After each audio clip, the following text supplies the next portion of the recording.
I don't know how to describe it other than like a demon type of sound. But it's silhouetted, hulking, every bit of 5.5 feet wide, 13 to 14 foot tall, pitch black. The one thing that ran through my mind when I had this encounter was I don't have a big enough gun. Your host, two-time witness and field researcher for more than 40 years, William Jevning. Welcome to Creek Devil. Welcome to the Q&A, everyone. Tom, would you like to kick things off here? Absolutely. I want to thank everybody for tuning in this week. And if you like the show, I know we say it all the time, but it helps us tremendously. The like and subscribe and the share button. And if you want to support the show, you can do that. We've got a link to Patreon in the YouTube description. And with that said, I'm going to jump right in with question number one. Sorry about that noise. I set a bottle down and it kind of crunched, so. Oh, okay. All right. All right. So here's question number one. Karim wants to know, hello, Creek Devil team. I was listening to a show about Patty, and this particular researcher said that the cone on Patty's head is actually due to a ponytail. Ponytail makes it look like it's conical shaped. I don't know how accurate this is. Will? That's a new one. That's a new one. I've never heard that, and I don't buy that one. Where did they get the rubber bands? I want to know. Well, that's a sagittal crest like gorillas have. Yeah, like all the others have. Forrest, do you want to address that? Yeah, I'll address that. I don't know that. I'm like you. Where'd she get the hair accoutrements anyway? Your apes, such as gorillas and even chimpanzees to a slightly lesser degree, have a crest that runs down that sagittal suture on the top of the head. And that crest is actually there for heavy-duty muscle attachment for those big, massive jaws, with the gorillas especially. And I'm sure with it comes in handy with for Bigfoot too. With the now gorillas use it because they eat a very heavy, fibrous vegetable diet. They do not eat other mammals. They don't eat meat. Bigfoot, as we know, does, and I'm sure that they have a high fibrous diet as well that would assist in crushing that, and probably would assist in crushing bones and such too, cracking open bones and extracting marrow too. So that's what that formation on the top of the skull is. It's crest, and it has heavy-duty muscle attachments lying in there. And you can tell looking at the Patterson film and in the multitude of witnesses, myself included, and you, what we've seen are very heavy jaws on these creatures' heads, so it makes perfect sense. I actually heard somebody else had asked me, one of my grandkids did, that they had heard someplace about this. I don't know who the idiot is that's proposing that Patty had a ponytail, but anyway, that's a new. They had heard it too, so somebody. Now, it must be something. Don't new, hold back. Well, now I have Forrest, I have a question. Back. How do you feel about this person? I have a question.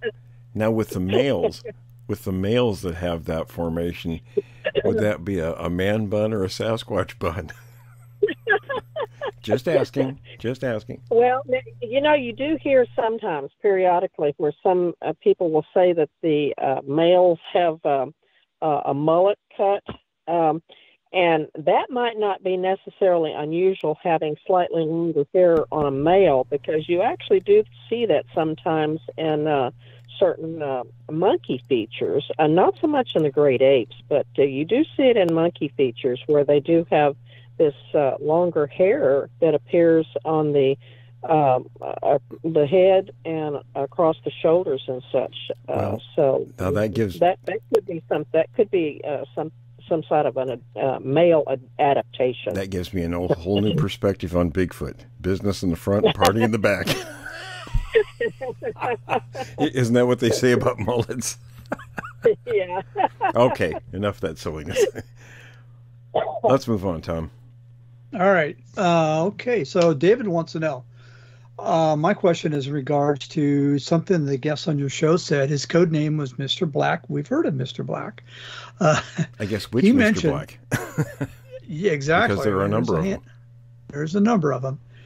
This particular Mr. Black mentioned the U.S. government is aware of the Sasquatch and even has clear photographs of him. So if this is the case, I was curious why the government would choose to contain this knowledge in the photos from the public. Other previously undiscovered mammals have been classified, and he lists, a gorilla, a copy, a giant squid. So what's the benefit to I think keeping it under wraps? I think we'll let this Mr. Black address that. He does address that in the audio. So, and again, folks, we've got the first of 3 portions we're doing, and it was so hard to go through. I spent 5 hours going through. I use Otter AI to transcribe audio, and it's pretty good. It's about 90% accurate, but you still have to sit and listen word by word and look at the text as you're listening to make it verbatim, because it'll I don't know how the AI works. It doesn't hear everything correctly. So just like autocorrect on your phone, you'll type something in and it'll put something completely different in there. So I spent about 5 hours Saturday going through it, and I sent that part off to our reader. So we should have that back relatively soon. He's pretty good. And I believe in that segment he did address that. All right. Okay, Danny from the Southern Sierras. Danny wants to know, are the tracks of a lone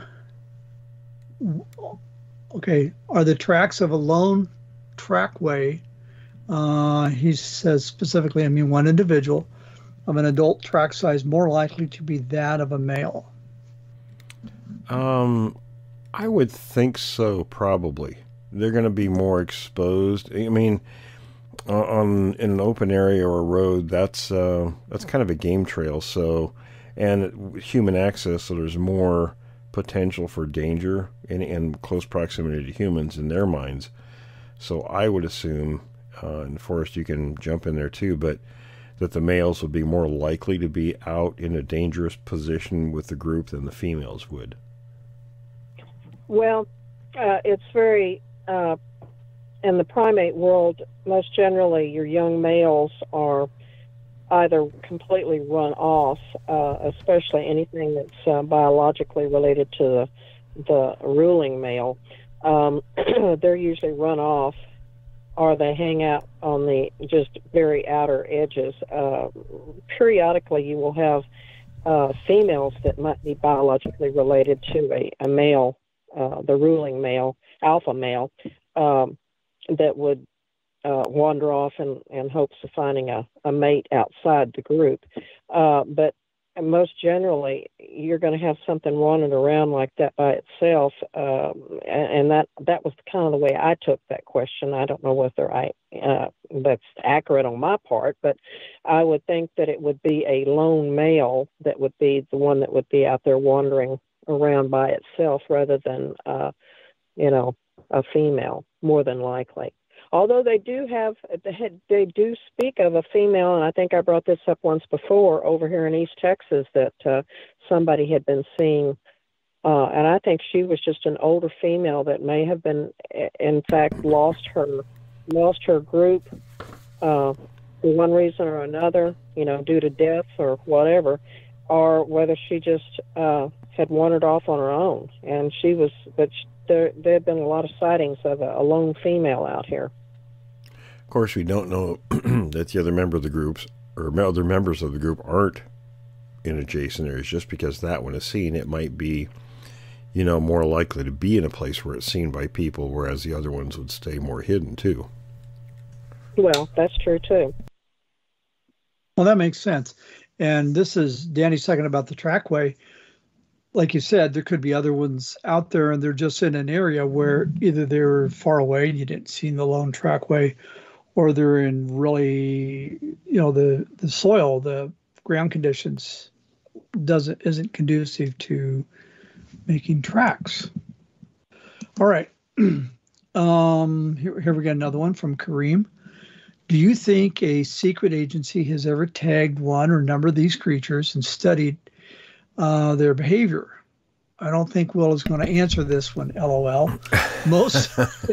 Well, or one of the Mr. Black said, he didn't say anything about tagging one. I don't think you're going to tag one. But he did talk about knowing that a couple of them had been autopsied. And again, I think that's in that first segment we're going to be putting out. Wouldn't it be unique if, how can I put this without having one chipped and being able to track it that way? I wouldn't want to be the one trying to put the chip in it. Well, no, I'm not saying, but I didn't want to go where, and you know exactly what I'm referring to, both of you guys. So anyway, it would just be unique if we could chip one, and then, that would be a unique way of finding out. Oh, sure. That type of information, yeah. All right, Tom? Well, I'll just talking about the chips. My veterinarian tried to chip one of our cats years ago. This is the mean cat. And that was a cat. It was very, very resistant to the whole chipping idea. I can't imagine one of these things. Not a cat. Yeah. It was. Would that be the yellow one? Would that be the yellow one, Tom? No, it was the black and white one, and he was motivated to take chunks of meat out of anybody that thought they were going to chip him. So I can't imagine a Bigfoot. But all right, moving along. No more cats. Has anyone ever witnessed a Bigfoot with rabies? If they survive such an experience, can you imagine what this creature would do if it was infected? I'm sure it wouldn't be. I sure wouldn't like to be the witness. I've never heard of a situation like that. But if they're warm-blooded mammals, would they be susceptible to rabies? Yes, they would be susceptible. But I don't think that, once rabies is contracted, it's a very short-lived period for the animal that has it. Yeah, and I can't imagine any animal trying to run up and attack one, because they'd swat them out of existence pretty quickly before they even got a chance to bite them. Well, I wondered about this, if they would find another animal that had rabies and that was an easier catch for them. Who knows? This is all conjecture and speculation, but Karim, I'm with you on not wanting to be anywhere near this thing if it was. Yeah, it wouldn't be a fun situation. No, not even for the Bigfoot. And you know what? It's not a fun situation being near the ones that don't have rabies. That's very true. They see to that. Okay, I remember Will was more towards the idea of Neanderthals or more.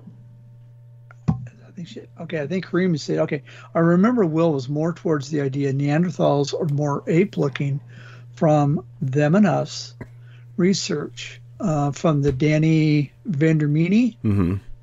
Okay, and his research made them look more like, okay, they're kind of hairy. However, Forrest considers Neanderthals more human than ape, or at least from the Bigfoot. Will, according to my listening, compares them to a Type 4. I'm a bit confused. Well, okay. What now, does the Type the 4 think of Neanderthals? The Type 4 isn't a Neanderthal. Okay, but it's probably not what you think of as a classic Bigfoot. It's probably more. It's probably another one of those hominid species. Maybe some type of archaic human. What Vandermeene proposed, and he's correct, because in all the artwork. Now, from fossils, it's always artwork that they have to do to make, to make the creature come alive. Whether it's dinosaurs or early humans or, early primate species, what have you. They get an artist to do a concept from the skeletal remains. So, not knowing what the soft tissues were like. Now, we can do humans because we know exactly what our soft tissues, the thicknesses are, and things like that. But you can't do it with things like Neanderthals because we don't know what the soft tissues were like, what the hair covering was like, things like that. So, when you see artwork about Neanderthals, there are variations, but they're all more human-looking. Vendramini's artist, I think probably did maybe a little more realistic, based on the bones of what one might look like. And it's a very interesting concept because it is so very different. What do you think, Forrest? Well, I'm going to differ with you on here because Neanderthal sapiens, they're humans. They are humans. No two ways about it. Neanderthals are humans. So we don't have any, I'm just not going to. The thing about it is that we have no way of knowing, and y'all will excuse me because I was sitting in my daughter's truck and she just now got in the truck. So that's what the noise that y'all heard. So I'm sorry for that. So you got, I haven't seen these, and maybe you should send me some of those, Will. I have, I think that, as far as the hairiness, we don't even know how hairy Australopithecus was. I mean, that you're correct in the assumption that it's all an artist's rendition of the creature. And so we have no idea how hairy Neanderthal was. But there was evidence that, Neanderthals have lived in cold climates and warm climates both. And there was also evidence that they constructed clothing of some sort. So I don't suspect that Neanderthal was maybe as hairy as maybe this gentleman portrayed them. But I would be more than happy to look at those if you would be I'll send them to you. I think send them to me. Yeah, I'll send them to you. I think what he from I'm actually looking at the book in front of me. It leans more, I would say, simian looking than what Homo sapien appearance would be.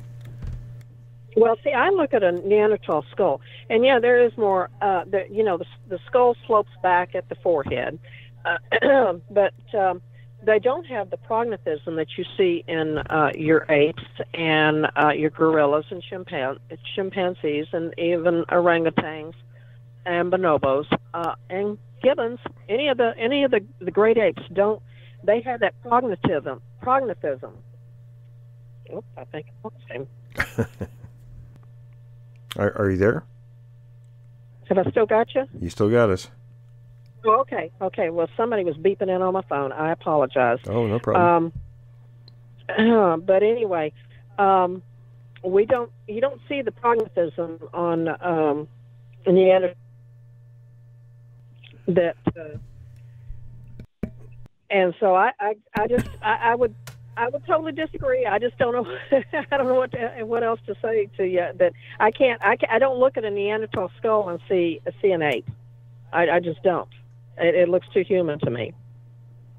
Forrest, I got a question for you because you corrected me almost a year ago because I was like a lot of people. I thought Neanderthals were knuckle dragging, armpit scratching brutes, and but I think you corrected me not only on that, but I think I've also read that they actually had culture and artwork and even rituals, when they're, with the dead and that sort of thing, burying them and that. Can you comment on that? There's a burial site, and I forget exactly where it is, whether it's in Spain or France, but they actually found a Neanderthal in a fetal position, and they had dusted the body with red ochre. I you know, you actually see that sometimes even in indigenous tribes here in the Americas. The Indians did that sometimes, and that's an attempt by the living to make the dead look more living. And they were buried with flowers, and so you don't see that. Monkeys don't do that. Apes do that. You know, in the forest, if you're an ape, you drop dead, honey, that's where you're going to stay. You drop dead, and that's where your body's going to remain. It's not like the only time you ever see any type of removal of a monkey or an ape is usually where it's a mother with an infant, and she will carry that infant around until it's literally a skeletal remains because of her mourning. That's the way they mourn. And so, they had a culture, and granted, it may not have been like the cultures of the other the Homo sapien species that were out there at that point in time, but they did have a culture, and they actually have the burial of one individual that was old and arthritic. So you don't have a culture of people that are taking care of older individuals that don't have a caring nature. So, I mean, yes, you'll see in different types of mammals and such that sometimes they do care for injured individuals in their groups, but you just don't see that type of caring. I mean, this individual was obviously fed and taken care of so that he could live to the age that he did live to. Okay, so that explains that Neanderthals are a lot more advanced than maybe we gave them credit for early on. Oh, I think so. And the more that people have studied them and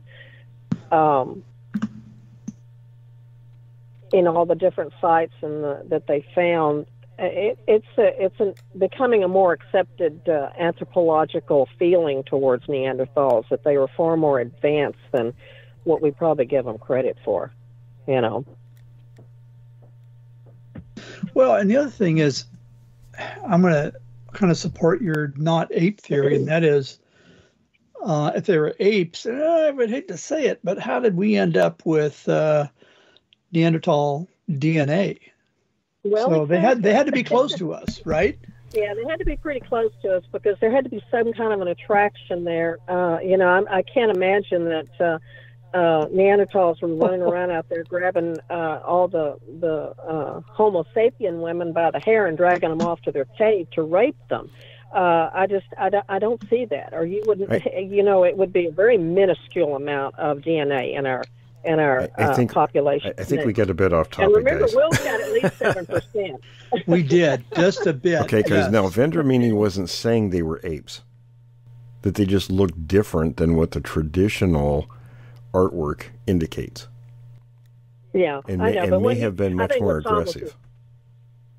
Tom was referring to, so for so long you've always had this picture, and you see it a lot in the old movies and stuff, that Neanderthal is this just real brutish character, right. That you know, that didn't have any feelings, and they just went around grabbing their women by the hair and dragging them off, you know.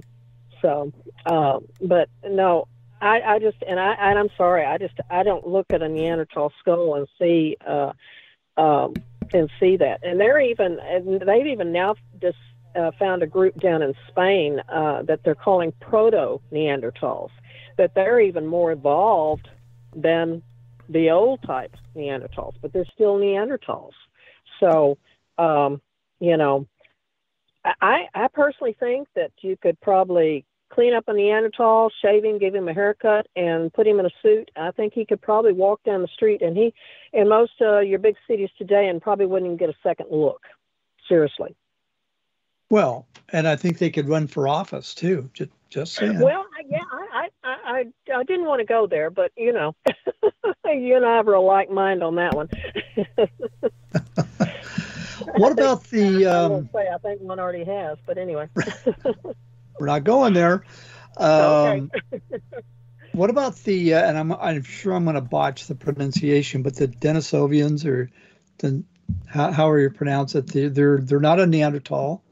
They're not human, but they're I think over in Central or Eastern Russia. Well, they are human, but they're just a different species of human. They're finding Denisovians in all sorts of areas. They found some down in Laos. I'm probably not pronouncing that correctly.